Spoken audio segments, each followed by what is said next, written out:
আলহামদুলিল্লাহ, আমি এমন একটা স্বামী পেয়েছি যে আমাকে ভালোবাসে, আমাকে কেয়ার করে, আমাকে অনেক যত্ন করে। আমার একটু মন খারাপ হলে যে পাগল হয়ে যায়।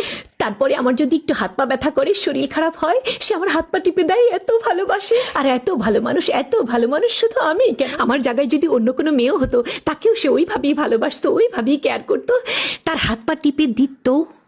মানে আমি ছাড়া অন্য কোনো মেয়েকে বিয়ে করলে সে আমি ছাড়া কি অন্য কাউকে ভালোবাসতো? তার হাত পা টিপে দিত, তার কেয়ার করতো, তার যত্ন করতো, অন্য কাউকে ভালোবাসতো? এটা কোনো কথা?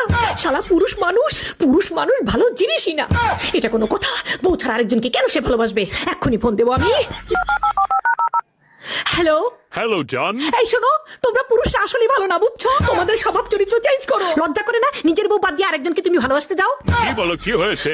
চুপ করো। কি আর বলবো, কি আবার হয়েছে? আমার চিন্তায় তোমার জন্য অন্য মেয়ে মানুষ আসলো কেন?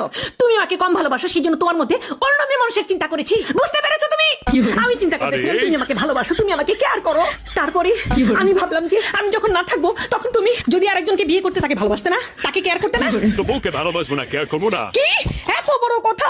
পুরুষ মানুষ অন্য মেয়ে মানুষ দেখি লোল পড়ে, লোল পড়ে, তাই না? আমি তো বুঝতে পারছি না। ফোন রাখো, তুমি আজকে বাড়িতে আসো। আজকে আমার রান্না কথা বান্না সব শোনো। বন্ধ, কোনো রান্না বান্না হবে না। এত বড় কথা, শোনো, ফোন রাখো। শোনো। আম্মুকে কল দেই। হ্যালো আম্মু, জানো আজকে ও না। চুপ, একদম চুপ। আম্মু চুপ। একদিকে তোর বাপ যন্ত্রণা করে, আরেকদিকে তুই। ফোন রাখ। নিজের মাই যেখানে কষ্ট বোঝে না, সেখানে পরের ছেলে কি বুঝবে, কি বুঝবে? এটা কোনো কথা?